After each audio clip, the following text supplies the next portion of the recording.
اہل بیت وہ نہیں جو سید ہو کر پیدا ہوں، اہل بیت وہ ہیں جو نبی کے غلام ہوں۔ تو بلال سید بن گیا، ابو لہب پلیت بن گیا، مسجد نبوی کا مؤذن بنا۔ ظہر کی نماز 12 ربیع الاول 7 جون 633 عیسوی 11 ہجری، اللہ کے نبی دنیا سے رخصت ہو چکے ہیں، اور ظہر کی نماز کے لیے بلال چھت پہ چڑھے۔ جب کہا اشہد ان محمد تو روتے روتے روتے آواز بند ہو گئی اور اذان پوری نہ کر سکے، اور دھوڑے مار کے رونے لگے، سارے مدینے والے رونے لگے۔ تو آپ اتر گئے اور کہا میں آج کے بعد قسم کھاتا ہوں کہ آج کے بعد میں اذان نہ دوں گا۔ اور پھر اللہ کے نبی کے تدفین کے بعد ابو بکر صدیق سے اجازت لے کر جہاد میں ملک شام چلے گئے۔ 6 مہینے لوٹ کے نہیں آئے، 6 مہینے گزرے، 1 لاکھ صحابہ نکلے ہوئے تھے جہاد میں، 1 لاکھ، کسی کو خواب نہیں آیا، صرف بلال کو خواب آیا۔ بلال، اللہ کے حبیب خواب میں، بلال یہ کیا بے وفائی، میرے شہر آنا ہی چھوڑ دیا۔ 6 مہینے گزرے ہیں، صحابہ 1 لاکھ کے قریب جہاد میں شام عراق میں جا چکے ہیں، خواب بلال کو آتا ہے، بلال یہ کیا بے وفائی، میرے شہر آنا ہی چھوڑ دیا۔ رات آنکھ کھلی، اونٹنی پہ سوار ہوئے، سوائے پیشاب اور نماز کے نہیں رکے، اور چل سو چل، چل سو چل، چل سو چل، چل سو چل، 7ویں دن مدینے پہنچے، اور ان کو یہ یاد ہی نہیں رہا کہ اللہ کے نبی دنیا سے جا چکے ہیں۔ ویسا عشق سوار تھا اور ایسا وہ خواب دل و دماغ کے حاوی ہوا کہ یہ بھول ہی گئے کہ اللہ کے نبی دنیا سے جا چکے ہیں۔ مدینے میں داخل ہوتے ہی نعرے مارے، یا رسول اللہ میں آ گیا، یا رسول اللہ میں آ گیا۔ جب حجرہ مبارک پر پہنچے تو پھر یاد آیا، او ہو تو جدائیاں ہیں، جدائیاں ہیں۔ پھر بے قرار ہو کر اندر حجرے میں آئے اور چیخنے کے، یا رسول اللہ میں تو آ گیا، آپ کہاں ہیں، میں تو آ گیا، آپ کہاں ہیں، اور قبر پر گرے اور قبر سے چمٹ کر روتے روتے روتے روتے غشی کی کیفیت داری ہو گئی۔ نماز کا وقت آ گیا، مسجد ساری بھر گئی، سب کی تمنا کہ آج بلال اذان دے، اور کسی کو ہمت نہیں ہو رہی بلال سے بات کر۔ تو صحابہ نے حسن حسین کو استعمال کی، امامین ہمامین، نبی کی آنکھوں کی ٹھنڈک، جنت کے سردار حسن اور حسین، جنت کی عورتوں کی سردار فاطمہ۔ علی تجھے پتا ہے تیرا گھر کہاں ہے جنت میں؟ کہا جی نہیں۔ کہا جنت میں تیرا گھر میرے گھر کے سامنے ہے۔ تو دونوں کو صحابہ نے کہا حضرت آج بلال سے کہو اذان دے، اور یہ کسی کے کہنے پر نہیں دیں گے۔ حسین 6 سال کے، حسن 7 سال کے، یہ دونوں معصوم بچے آئے اور حضرت بلال کے سامنے کھڑے ہو گئے، کہنے لگے چچا ایک درخواست کر، کہ میرے بچوں میری تو جان قربان ہے، کیا حکم ہے؟ درخواست نہ کو، حکم کو، کہ جیسے ہمارے نانا کے لیے اذان آج ہمارے لیے دے۔ تو بلال رضی اللہ عنہ پھوٹ پھوٹ کے رونے لگے، کہنے لگے میں نے قسم کھائی تھی کہ میں اذان نہیں دوں گا، لیکن میں تمہاری خاطر تو جان بھی قربان ہے، قسم تو چھوٹی سی چیز ہے، میں قسم کا کفارہ دوں گا۔ اور ایسے چڑھے چھت پر، ایک انصاری عورت کا گھر تھا جس کی چھت پہ چڑھ کے اذان دیتے تھے، کانوں میں انگلیاں دے کے جو ہی کہا اللہ اکبر تو سارے مدینے میں کوہرام مچ گیا، اور عورتیں ننگے سر ننگے پاؤں روتی ہوئی گھروں سے باہر نکل گئی، اور مسجد نبوی میں چیخ چنگھاڑا بچ گیا، یوں لگا جیسے دور نبوت لوٹ کے واپس آ گیا۔ یہ شان ہے کہ محمد سے وفا تو نے تو ہم تیرے ہیں، یہ جہاں چیز ہے کیا لوح قلم تیرے ہیں۔ پھر دوسرا واقعہ، جب بیت المقدس فتح ہوا اور حضرت عمر خود پہنچے، اور پہلی نماز مسجد اقصی میں ہونے لگی ہے، اور جمعے کا دن ہے، جمعے کے دن لشکر اسلام داخل ہوا، عمر رضی اللہ عنہ قائد ہے، جمعے کی اذان ہونے لگی تو 36,000 کا لشکر تھا، تو سب نے آ کر منت کی بلال کی کہ اذان، وہ نہیں مانے، تو حضرت عمر نے کہا بلال، بلال یہ دیکھ آج اذان دیتے تو بلال وہ صخرہ پہ سوار ہوئے، وہ جو گنبد سا نظر آتا ہے اس کے نیچے ایک چٹان ہے جہاں براق باندھا گیا تھا، تو اس پہ سوار ہوئے اور جو ہی کہا اللہ اکبر تو یہ 36,000 کا لشکر روتے روتے زمین پر گر گیا۔ یہ اللہ کے حبیب کی اطاعت کی عزت ہے۔ اپنی زندگی کو ڈھالو اللہ کے محبوب کے طریقوں میں، اللہ کے محبوب کے سانچوں میں۔ فلا وربک لا یؤمنون حتی یحکموک فیما شجر بینہم، قرآن کی سب سے خوبصورت قسم، اے میرے حبیب لاہور والوں کو بتا دے کہ مجھے تیرے رب کی قسم، سبحان کیا قسم اللہ نے اٹھائی ہے، اے میرے حبیب یہ تیرے رب کی قسم۔ یہ عشق کی انتہا ہے، محبت کی انتہا ہے کہ اللہ تعالیٰ ہے خود ہی رب محمد ہے، لیکن قسم یوں اٹھا رہا ہے جس سے رب محمد کوئی اور ہے، قسم اٹھانے والا کوئی اور ہے۔ کہ مجھے تیرے رب کی قسم، میں اس کو اردو میں کبھی بھی بیان نہ کر پاؤں گا، اور دنیا کا کوئی بھی شخص اس کو اردو میں، انگریزی میں، ہندی میں، فارسی میں اٹھا سکتا ہے۔ فلا ورب اے میرے حبیب مجھے تیرے رب کی قسم، جو اپنائیت اور جو شہد ان جملوں ان لفظوں میں بھرا ہوا ہے، میں کہاں سے لے کر لاؤں ترجمہ اس کی؟ مجھے تیرے رب کی قسم۔ علامہ اقبال میڈیکل کالج کے نوجوان بچے بچیوں کو بتا دے کہ تیرے غلام بنے گے تو میں ان کا ہوں، ورنہ میں کسی کا نہیں تیرے سوا۔ تو اللہ کو اپناؤ، اللہ کو اپناؤ، غلامی مصطفیٰ کے ساتھ، غلامی رسول کے ساتھ، غلام محمد بن کے چلو، غلام رسول بن کے چلو، غلام نبی بن کے چلو، اللہ کے حبیب کے طریقوں میں ڈھل کے چلو، سیکھ کے چلو۔ یہ اللہ تک پہنچنے کا راستہ ہے۔ ڈاکٹر بنو، بادشاہ بنو، انجینئر بنو، جو مرضی بنو، لیکن غلام مصطفیٰ بن کے بنو، پھر اللہ تمہارا ہے، پھر اللہ تمہارا ہے۔ ساری کائنات اس نے اپنے حبیب کے قدموں پہ جھکا دی، اس کی ایک ایک ادا کو محفوظ کر دیا، اس کے ایک ایک طریقے کو محفوظ کر دیا۔ وہ دنیا اس سے بڑا محسن کوئی ہے تو دکھا دو، اس سے بڑا کوئی محسن ہے تو دکھا دو، اس سے بڑا کوئی عالی مقام ہے۔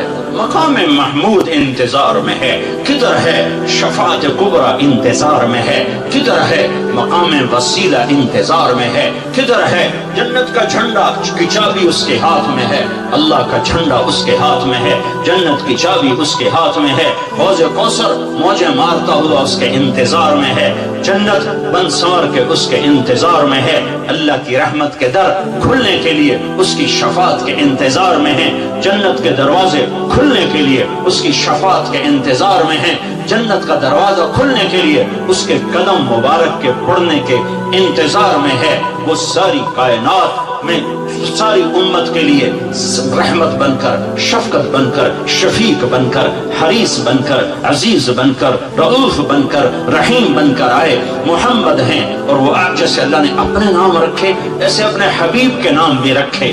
تو محمد، تو احمد، تو ماہی، تو حاشر، تو عاقب، تو فاتح، تو خاتم، تو ابو القاسم، تو طٰہٰ، تو یاسین، تو مجتبیٰ، تو مرتضیٰ، تو حامیم،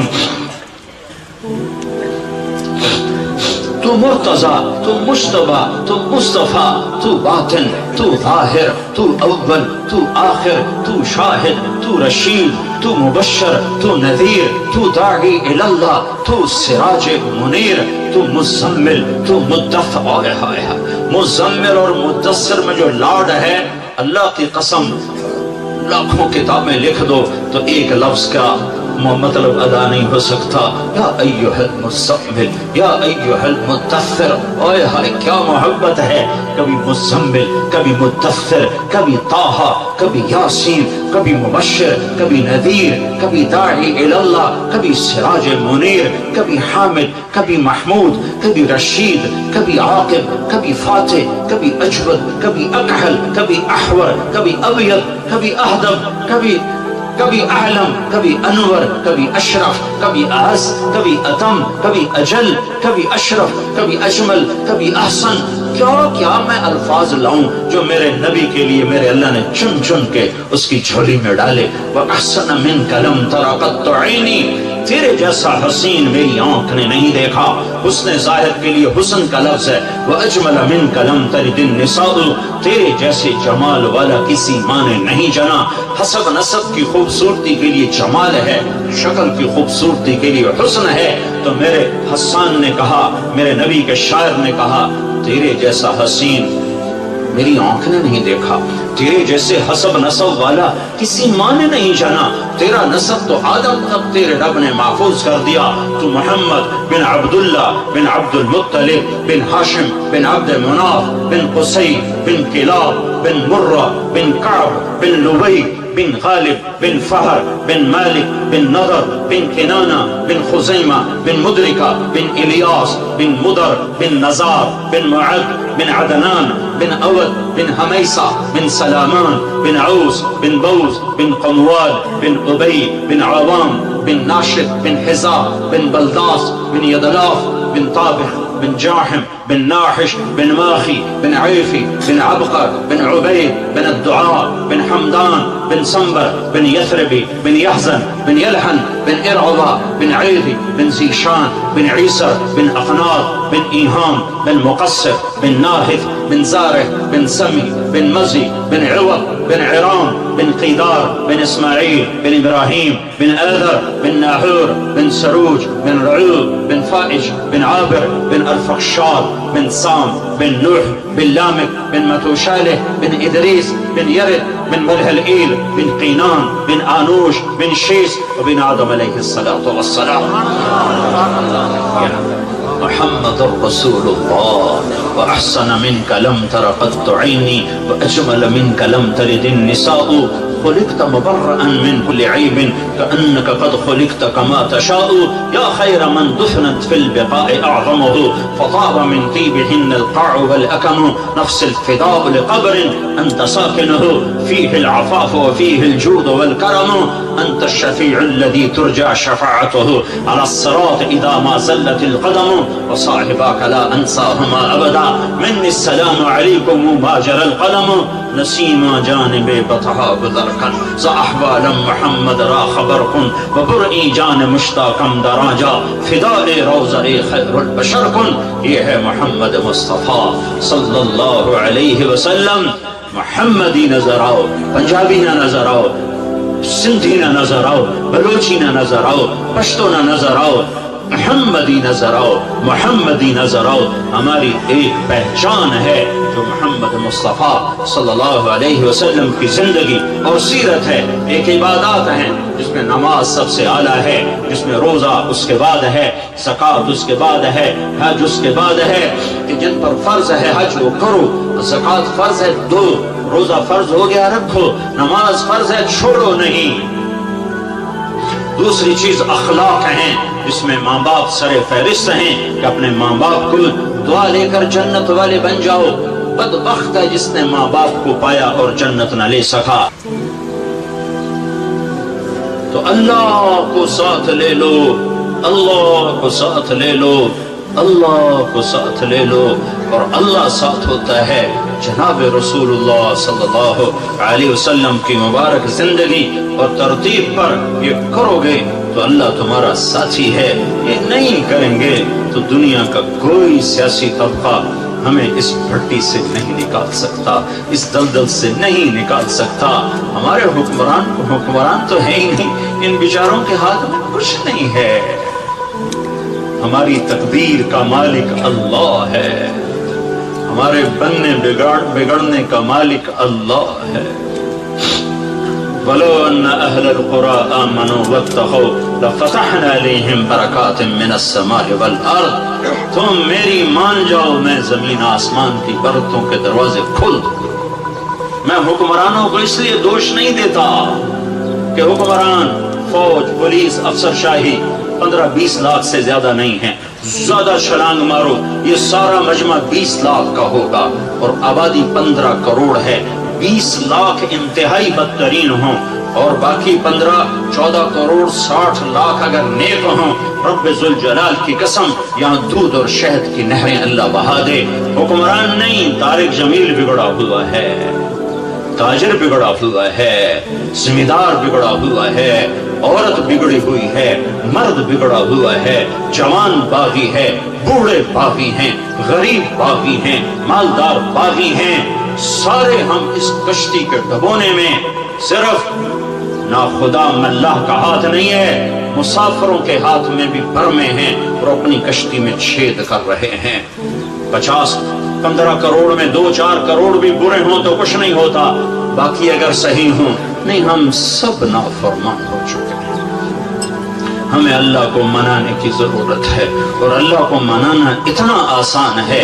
میرا رب کہتا ہے میرے بندہ، میری بندی، چل گناہ کر لے حوصلے گناہ کے، کتنے کر زمین بھر دے، اور کتنے کر چاند تاروں کو بھر دے، اور کتنے کر خلا کو بھر دے، اور کتنے کر تہ بتہ چڑھ جا، اور کتنے کر آسمان کی چھت کو اپنے گناہ لگا دے، مجھ سے کروڑوں اربوں سال کی عمر لے اور گناہ کے اسباب لے، اور کرتا کرتا کرتا تہ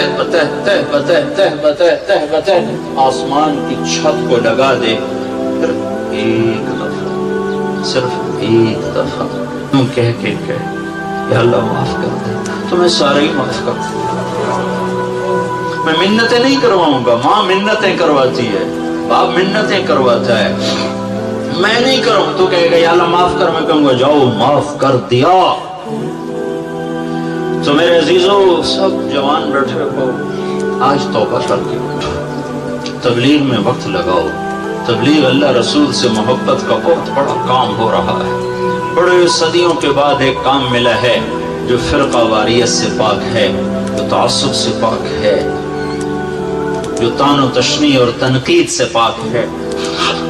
اپنے رب سے صلح کرو، تبلیغ میں وقت لگاؤ، چاہے جب تمہیں چھٹیاں ہوں 4 مہینے لگاؤ، 40 دن لگاؤ، ہر مہینے 3 دن لگاؤ، لیکن ابھی یہ کئی ہزار نوجوان بیٹھے ہیں، سارے مرد عورت بچے بچیاں، آج توبہ کر کے اٹھو۔ یہ میرا سب سے مطالبہ ہے کہ آج تک اپنی مرضی کی گزاری، آج کے بعد اللہ کی مرضی کی گزاریں گے، تو نیت کرو کہ آج ہم نے توبہ کر کے اٹھنا ہے، ٹھیک ہے؟ نیت کرتے ہو؟ سارے کہو یا اللہ میری توبہ، پھر کہو یا اللہ میری توبہ، پھر کہو یا اللہ میری توبہ۔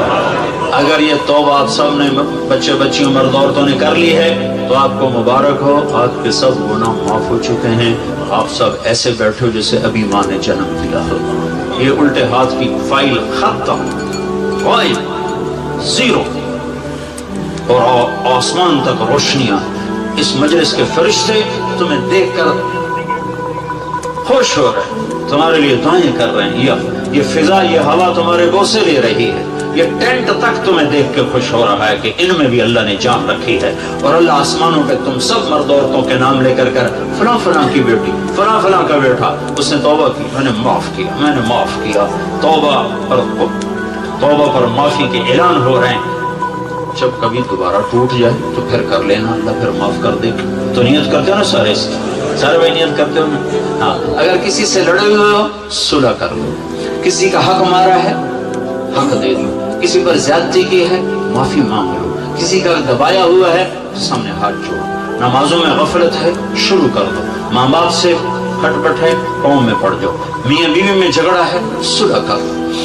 گر جاتی ہے، جب وہ زیادہ زور سے زمین پہ پاؤں مارتا ہے تو وہ پاؤں کاٹ دیا جاتا ہے، اس پاؤں کو توڑ دیا جاتا ہے۔ یہی میرے اللہ کی سنت ہے، یہی میرے اللہ کا طریقہ ہے۔ نبی پاک صلی اللہ تعالی علیہ وسلم 20 برس کے مجاہدوں کے بعد مکے میں فاتحانہ داخل ہو رہے ہیں، 20 برس کے دکھ اٹھائے ہیں، اور اس گھر سے نکالے گئے، کس خوف سے نکلے، کس دکھ کے ساتھ نکلے۔ جب آپ نے یوں مکے کی وادی پر ایک نظر ڈالی تو ارشاد فرمایا، یا مکہ ما اطیبک من بلد واحبک الی، اے مکہ تو مجھے کتنا پیارا ہے، تو مجھے کتنا محبوب ہے۔ لولا ان قومی اخرجونی منک لما سکنت غیرک، اگر میری قوم مجھے تجھ سے جدا نہ کرتی تو میں تجھے چھوڑ کے کبھی نہ جاتا۔ ان جذبات کے ساتھ آپ نکلے، غار میں چھپے، راہیں بدلیں۔ اس غم کی تسلی کے لیے قرآن آیا، ان الذی فرض علیک القرآن لرادک الی معاد، آپ غم نہ کریں، جس رب نے آپ پر قرآن اتارا ہے وہی آپ کو مکے واپس لائے گا، عزت کے ساتھ لائے گا۔ اور وہ دن آ گیا، 8 برس کے بعد اللہ نے وہ دن دکھایا۔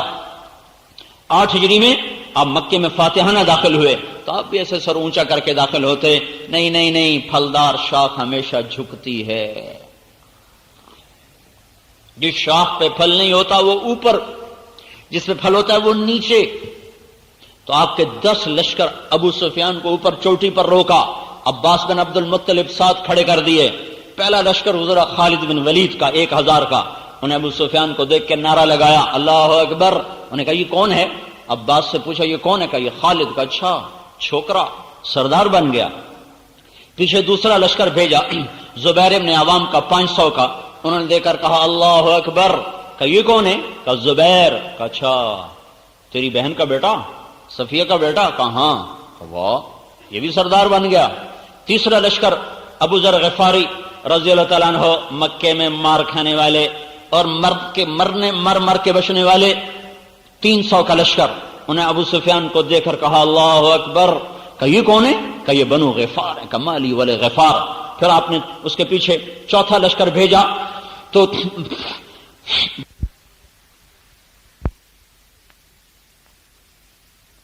سعد بن عبادہ کے ہاتھ میں۔ جب یہ لشکر گزرا اور گرد و غبار اور اس میں عمر کی آواز کڑکتی ہوئی تو ابو سفیان کہنے لگے یہ کس کی آواز ہے؟ کہا یہ عمر کی آواز ہے۔ کہا واہ واہ، یہ بنو عدی کو بھی پر لگ گئے۔ بنو عدی حضرت عمر کا قبیلہ ہے اور یہ بہت مختصر کمزور قبیلہ تھا قریش کا۔ تو ابو سفیان نے حقارت سے کہا اچھا بنو عدی کو بھی پر لگ گئے، عمر جیسا صفیں درست کر رہا ہو۔ تو یہ سارا جب منظر دیکھا تو وہ کہنے لگا ابو سفیان، عباس میں نے بڑے بڑے بادشاہ دیکھے پر تیرے بھتیجے جیسی بادشاہی میں نے آج تک نہیں دیکھی۔ تو عباس رضی اللہ عنہ فرمانے لگے ابو سفیان وہ تجھے کب عقل آئے گی؟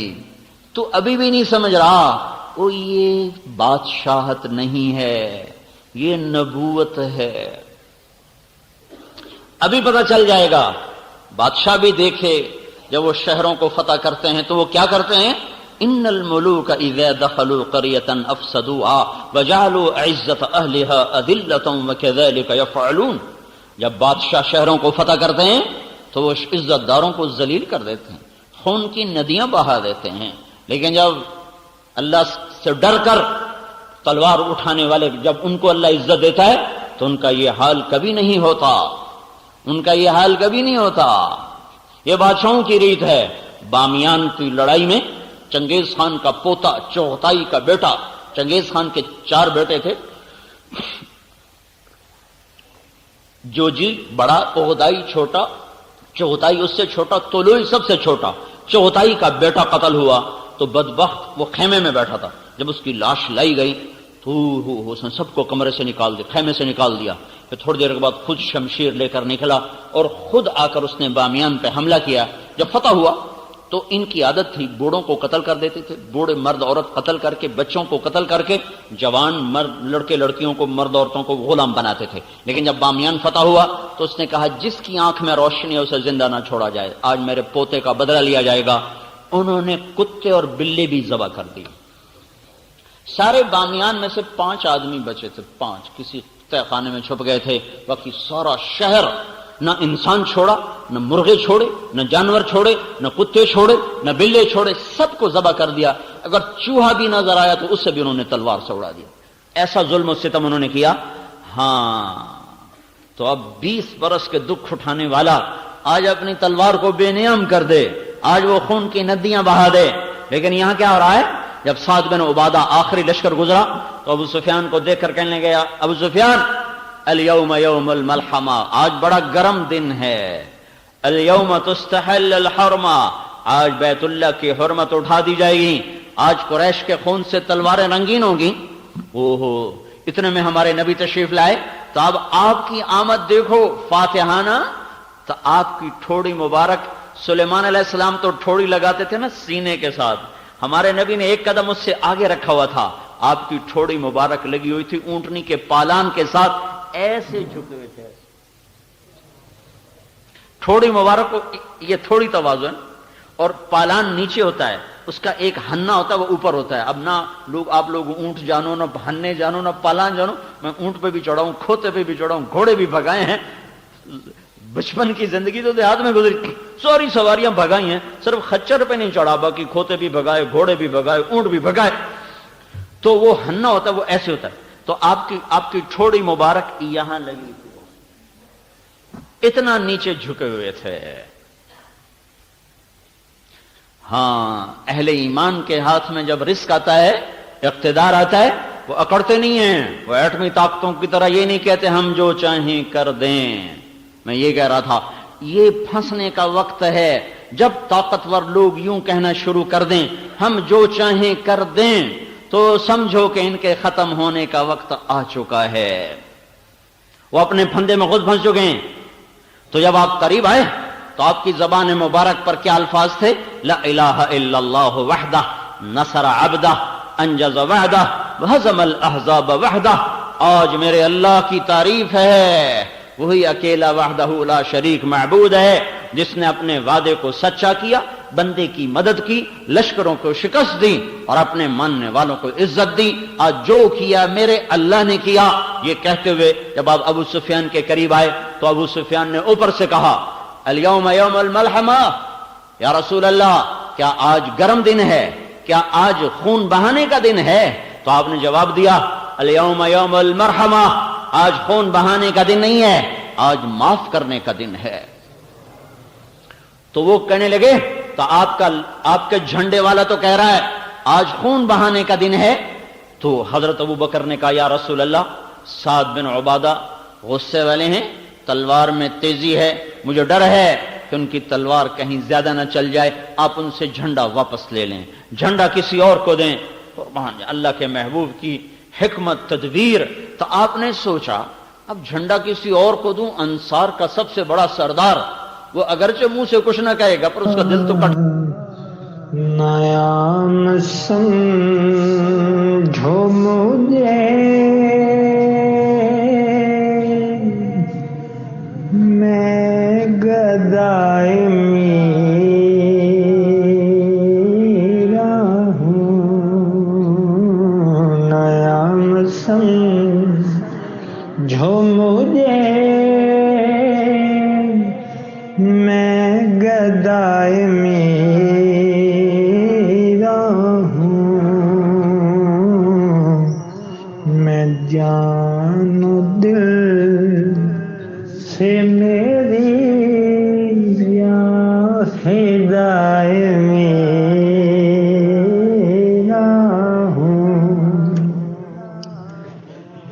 میرے نادام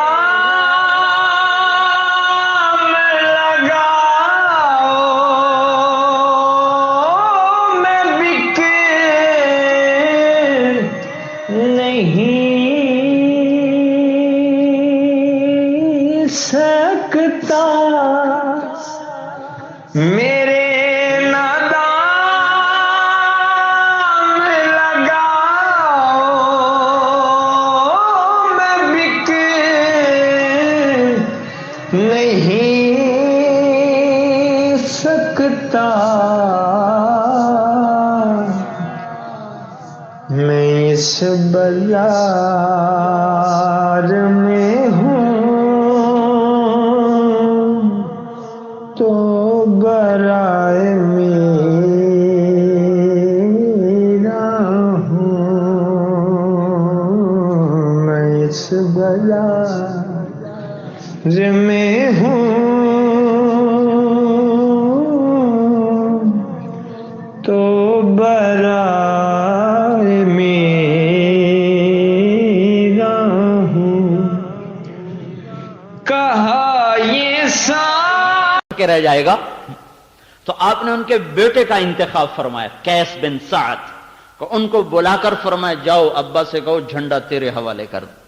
تو بیٹے کو دیتے ہوئے تکلیف نہیں ہوگی. ہیں کتنی خوبصورت حکمت کی بات ہے. تو آپ وہ گئے کہ ابا اللہ کے نبی فرما رہے ہیں جھنڈا میرے سپرد کرو. تو انہوں نے ارشاد فرمایا کوئی نشانی لے کر آؤ تب حوالے کروں. یہ جھنڈے کی تما نہیں ہے، یہ نسبت کی تما ہے. یہ جھنڈے کی تما میں نہیں گیا کہ جھنڈا میرے ہاتھ چوے. جی ساڈے وزیراں نوں ہے نا جھنڈے والی کار مینوں لب جائے بھاویں جویں بھی ہو جائے. یہ طمع ہے نسبت کی کہ مجھے نسبت ملی رہے کہ میں نبی کے جھنڈے کا اٹھانے والا ہوں. تو جب ان کا یا رسول اللہ وہ تو نشانی مانگ رہے ہیں تو آپ نے اپنی پگڑی کو اتارا، کہا جاؤ اس کو حوالے کرو کہ یہ پگڑی نشانی ہے. تو امامہ لے کر آئے، دیکھتی سر جھکا دیا، قسم وطاعتا، قربان میں ابھی حاضر. جھنڈا اپنے بیٹے کو پکڑایا اور خود پیچھے چلے گئے. جب اللہ کے نیک بندے، جب اللہ سے ڈرنے والے وہ اقتدار پر آتے ہیں تو وہ یہ منظر دکھاتے ہیں، اور جب باطل طاقتیں یا ایمان والے جن کے دل مر چکے ہوں، اندھے ہو چکے ہوں، جب ان کے ہاتھ میں اقتدار آتا ہے تو وہ منظر دکھاتے ہیں جو آج کی طاقتیں دکھا رہی ہیں. ان سب کی ہلاکت کا وقت آ گیا ہے. جب فرعون نے کہا تھا انا ربکم الاعلی تو پھر اللہ نے اٹھا کے اسے سمندر میں پھینکا تھا. جب شداد نے کہا تھا میں یہیں جنت بناؤں گا تب اللہ تعالیٰ نے اسے زیر زمین پہنچایا تھا. جب قارون نے کہا تھا انما اوتیتہ علی علم عندی، میرا اپنا ہے یہ سب کچھ، رب کون ہے دینے والا، میں نے خود بنایا ہے، تو اللہ نے خزانوں سمیت زمین میں دھنسایا تھا. اور جب عاد کی قوم نے کہا تھا من اشد منا قوہ، کوئی ہے ہم سے طاقتور تو دکھاؤ، تو پھر اللہ تعالیٰ نے ہواؤں کے دروازے کھولے تھے. تو میرے بھائیو نافرمانی اس وقت انتہا پر ہے. اس وقت ہر گناہ کی فصل تیار ہو چکی ہے، ہر فصل پک چکی ہے، ہارویسٹر پڑے گا اور یہ دھرتی صاف ہوگی جب بے حیائی باہر آ جائے دروازوں سے باہر، جب بازاروں میں بھی موسیقی ہو، اور جب سکرین پر ننگے ناچ ہو رہے ہوں، جب گھر گھر ننگے ناچ دیکھے جا رہے ہوں، جب بازاروں میں بھی ننگی تصویریں اور بڑے بڑے پوسٹر ان کے آویزاں ہو چکے ہوں، جب بیٹیوں کے تن سے کپڑے اتر جائیں اور وہ عریانیت کی اور کھلا ہوا پیکر بن کے دیکھنے والوں کو پتہ نہیں ضمیر مر گئے یا دل مر گئے یا آنکھیں پتھر ہو گئیں، پتہ نہیں کیا ہوا ہے، کچھ تو ہوا ہے، کچھ تو ہوا ہے. کب آنکھیں کھلیں گی؟ اتنے بڑے زلزلوں نے بھی آنکھیں نہ کھولی، تو اس کے بعد اب مزید کیا ہونے والا ہے، کیا ہوگا؟ کہ میں اس وقت سے پکار رہا ہوں، دوڑو دوڑو دوڑو ففروا الی اللہ، دوڑو اللہ کی طرف، دوڑو اللہ کی طرف، اور کوئی پناہ نہیں ہے. نافرمانی نے پھٹے اکھاڑ دیے ہیں. اور اللہ تعالیٰ کے محبوب صلی اللہ تعالی علیہ وسلم کی ایک مثال خوبصورت، اپنی جان بچانی ہو، ایمان بچانا ہو اور اپنی عزت آبرو اولاد کو بچانا ہو تو بھائیو گھروں کو چھوڑ دو اور نکلو تبلیغ میں، اور ایک ایک کی منت کر کے ان کو توبہ کے راستے پر لاؤ. میرے محبوب نے فرمایا مثل القائم فی حدود اللہ والواقع فیہا کمثل قوم استہموا علی سفینۃ فصار بعضهم اعلاها وبعضهم اسفلها. ایک قوم کی مثال دی جو کشتی میں سوار ہیں، کچھ اوپر کے حصے میں کچھ نیچے کے حصے میں ہیں. جو نیچے والے ہیں اذا استقوا الماء مروا علی من فوقهم، پینے کا پانی اوپر ہے نیچے کوئی نہیں. نیچے والے بیٹھ کے مشورہ کرتے ہیں یار یہ اوپر جانے میں تکلیف ہے، پھٹا توڑو نیچے سے پانی نکالو، پھٹا توڑو نیچے سے پانی نکالو. یہ خبر اوپر جاتی ہے کہ نیچے والے پانی پینے کے لیے پھٹا توڑنے لگے ہیں. اب اگر ان اخذوا علی ایدیہم نجوا ونجوا جمیعا وان ترکوہم ہلکوا وہلکوا جمیعا. اگر اوپر بیٹھنے والوں نے یہ کہا توڑنے دو پھٹا، کوئی ہمارا تھوڑا ہی توڑ رہے ہیں، کوئی ہمارا توڑ رہے ہیں، ہمارا پھٹا تو ٹھیک ہے، میں تو فرسٹ کلاس کے کیبن میں بیٹھا ہوا ہوں. میں اس حدیث کو ایک سمندر کے سفر سے جتنا سمجھا ہوں اتنا کسی کتاب اور شرح سے نہیں سمجھا. ایک سمندری سفر کیا تھا بیلجیم سے انگلینڈ 4 گھنٹے کا، اور سمندر میں طوفان تھا اور جہاز بہت بڑا تھا، اس مسجد سے بھی بڑا جہاز تھا، 4 گنا اس سے بڑا جہاز ہوگا. اس سفر سے یہ حدیث میری آنکھوں کے سامنے کھلی ہے کہ اللہ کے نبی نے کتنے خوبصورت مثال سے تبلیغ کی اہمیت کو سمجھایا اور نافرمانوں کو روکنے کو سمجھایا کہ یہ کتنا اہم کام ہے۔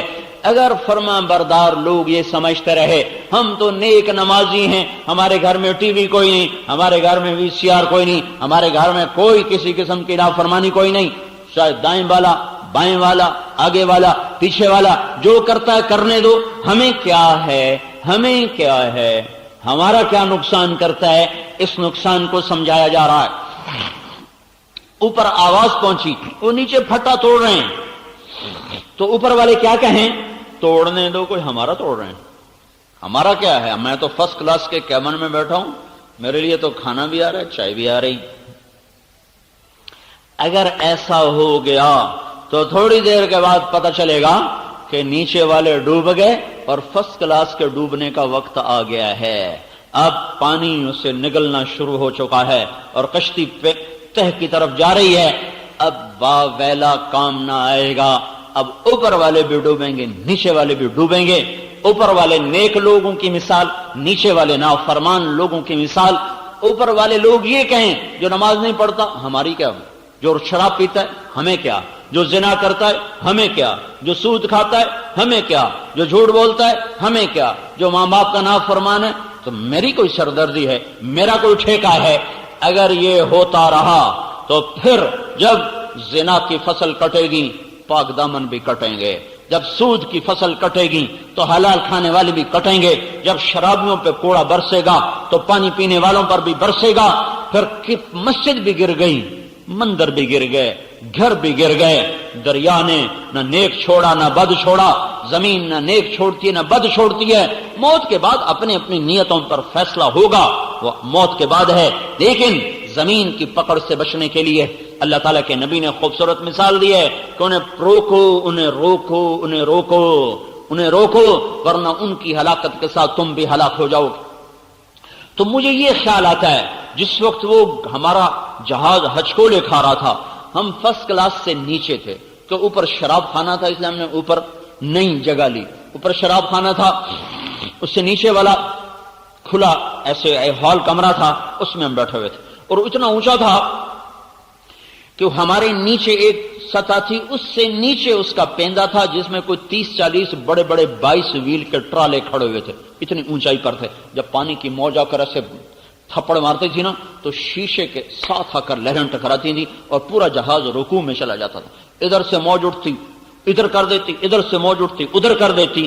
اس طرح 4 گھنٹے ہمارے لیے 40 سال بن گئے تھے، لگتا تھا جیسے ساحل پر جا کر ہم لگیں گے ہی نہیں۔ اس وقت میں اگر کوئی آ کر ہمیں کہتا کہ نیچے ایک آدمی پھٹا توڑ رہا ہے تو میری جگہ آپ ہوتے تو آپ کیا کرتے؟ کوئی ہوتا جو یہ کہتا توڑنے دو ہمیں کیا ہے، توڑنے دو ہمیں کیا ہے، پڑے تھے اور الٹی سیدھی حرکتیں کر رہے تھے، فوراً میں نیچے آ گیا۔ اگر وہاں بھی جا کر کوئی ایک اعلان کر دیتا کہ نیچے ایک آدمی پھٹے توڑ رہا ہے تو پھر شرابیوں کا نشہ بھی ہرن ہو جاتا، پھر وہ بھی بھاگ دو، روکو روکو روکو۔ پھر کوئی یہ نہ کہتا پہلے خود عمل کر لو پھر اوروں کو تبلیغ کرنا ہے، پھر کوئی یہ نہ کہتا پہلے خود ٹھیک ہو جاؤ پھر اوروں کو تبلیغ کرو۔ نہ جانے کا بہانہ، نہ جانے کا بہانہ، کام نہیں کرنا، گھر چھوڑنے کو جی نہیں چاہ رہا، پہلے خود تو ٹھیک ہو جائیں پھر اوروں کو تبلیغ کریں۔ کوئی نہ رکتا، سارے بھاگتے، روکو روکو روکو۔ میرے بھائیو، چاروں طرف نافرمانی کی آگ ہے اور ہر طرف آگ لگی ہوئی ہے۔ اگر اس آگ کو نہ بجھایا گیا تو میرا آشیاں بھی جل جائے گا، اگر اس پھٹے کو نہ دوبارہ ٹھیک کیا گیا تو میرا کیبن بھی ڈوب جائے گا۔ یہ اتنی خوبصورت مثال ہے تبلیغ کی عظمت کو بیان کرنے کے لیے کہ کسی کے لیے گنجائش نہیں۔ پھر سمندر کی مثال اس لیے دی کہ عرب کے لوگ سمندری سفر سے ڈرتے تھے، انہوں نے پانی دیکھا ہی نہیں تھا، پانی سے وہ گھبراتے تھے، پانی ان کی بہت بڑی کمزوری تھی کہ دیکھتے ڈرتے تھے، سرد صحرا جنگل پہاڑ تو پانی سے گھبراتے تھے۔ اس لیے سمندری جہاد کا اجر اللہ کے نبی نے دگنا بتایا، زمین پہ جنگ کرنے والوں سے دگنا اجر ہے سمندر میں جہاد کرنے والوں کا۔ کہ آپ نے دگنا اس لیے بتایا تاکہ اس کی رغبت پیدا ہو اور اس کے لیے کوشش کی جائے. تو سمندر سے ویسے ڈرتے تھے, ادھر آپ نے کشتی کی مثال دی, پھر چشم تصور میں ان کو دلوں کے گلشن مہک رہے ہیں, یہ کیف کیوں آج آ رہے ہیں. دلوں کے گلشن مہک رہے ہیں, یہ کیف کیوں آج آ رہے ہیں. کچھ ایسا محسوس ہو رہا ہے حضور. ڈوبتا دکھایا تو چونکہ میں نے ایک سمندری سفر کیا اور خوش قسمتی سے ایک طوفان بھی دیکھا, پھر اس حدیث کو بھی پڑھا ہوا ہے, ان دونوں کو جب میں نے آپس میں جوڑا تو میرے اوپر ساری شروحات ایک طرف رہ گئیں اور وہ میرا سفر ایک طرف, کہ میں دیکھتا ہوں کہ اس تبلیغ کے کام کے بغیر حفاظت نہیں ہے, اس تبلیغ کے کام کے بغیر نجات نہیں ہے. جب سفینہ ڈوبے گا سارے ڈوب جائیں گے. ہاں اللہ کا وعدہ ہے وَأَنْجَيْنَا الَّذِينَ يَنْهَوْنَ عَنِ السُّوءِ, جو اوروں کو برائی سے روکنے کی کوشش کر رہے ہوں گے اللہ ان کی حفاظت فرمائے گا, اللہ ان کو بچائے گا. تو میرے بھائیو, میں تو کب سے عرض کر رہا ہوں, کب سے شور مچا رہا ہوں, نافرمانی کی فصل کٹنے پر آ چکی ہے, اس کو اب مرنا ہے. یہ جراثیم اپنی زندگی پوری کر چکے ہیں. جیسے وہ سنڈی ہوتی نا, ہم کپاس آج کل کپاس لگی ہوئی ہے, تو سنڈی کی ایک عمر ہوتی ہے, وہ آتی ہے فساد مچاتی ہے, پتے کھا جاتی ہے, ٹنڈا کھا جاتی ہے, پودے کو برباد کر دیتی ہے, پر پھر خود وہ ایک کچھ 4 ہفتے کا اس کا سارا سرکل ہوتا ہے, اس کے بعد وہ اپنی موت آپ مر جاتی ہے. ایسے ہی نافرمانی کی ایک عمر ہے, ایک زندگی ہے, وہ پوری ہو چکی ہے, وہ ختم ہونے کا ہے, آخری سانسوں پر ہے. میں شور مچا رہا ہوں, واپس آ جاؤ, واپس آ جاؤ, واپس آ جاؤ. یہ سفینہ ڈوبنے والا ہے, اس کشتی کے بعد باندھ پھٹ چکے ہیں, اس کے پیندوں میں سوراخ ہو چکے ہیں اور موجیں اس کو نگلنے کے لیے تیار ہیں. صرف ایک اشارے کا انتظار ہے, اوپر سے امر آئے گا اور یہ سب زیر و زبر ہوگا. اور یہ سب جب کسی کو پانی بہائے, کسی کو ہوا اڑائے, کسی کو زمین نگل جائے, کسی کو فرشتے کی چیخ آئے, جو بھی ہو یہ کرنا میرے اللہ کا کام ہے. جب دنیا زنا سے بھری اللہ نے اسے صاف کیا, جب دنیا ظلم و ستم سے بھری اللہ نے اسے صاف کیا, جب دنیا لواطت سے بھری اللہ نے اسے صاف کیا, جب دنیا بددیانتی اور خیانت سے بھری اللہ نے اسے صاف کیا. بے حیائی اور بددیانتی 2 معاشروں کو سب سے شدید پکڑائی ہے.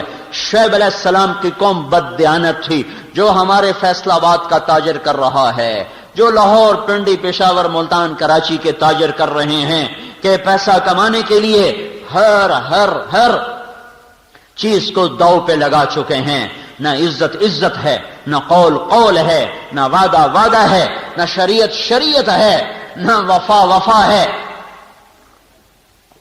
مال کمانا ہے, جیسے مرضی کماؤ. شعیب علیہ السلام کی قوم کا یہی مذہب تھا.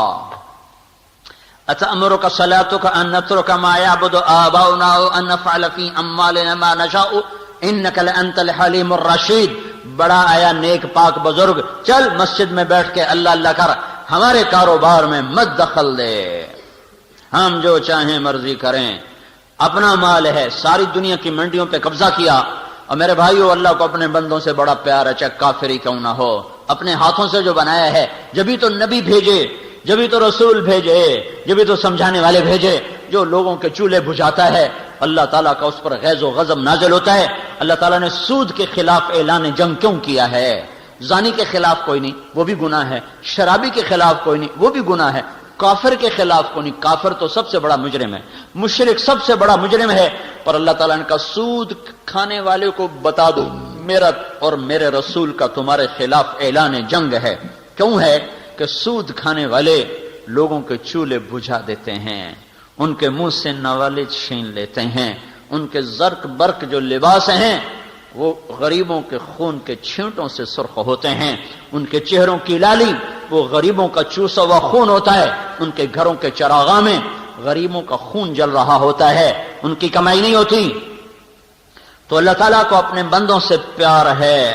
اعلان جنگ ہے میرا سود کے خلاف, اعلان جنگ شعیب علیہ السلام کی قوم نے یہی کیا تھا، غریبوں کا رزق چھین لیا تھا بددیانتی کے ساتھ۔ زمین میں زلزلہ آیا، ایک عذاب، زلزلہ آیا، ایک عذاب، او ہو اوپر سائبان کی طرح بادل چھایا اور اس میں سے آگ برسی، یہ دوسرا عذاب۔ زمین کپ کپائی، فرشتے کی چیخ آئی، آسمان سے آگ برسی، اللہ نے 3 عذابوں میں ان کو پکڑا اور ان کی ساری منڈی کو جلا کے راکھ بنا دیا۔ جاؤ اردن میں ہماری جماعت گئی تھی 1991 میں، آج بھی وہ عبرت کا نشان بن کے کھڑے ہوئے بتا رہے ہیں کہ جب بازار کا تاجر بددیانت ہو جاتا ہے تو آخری انجام یہ ہے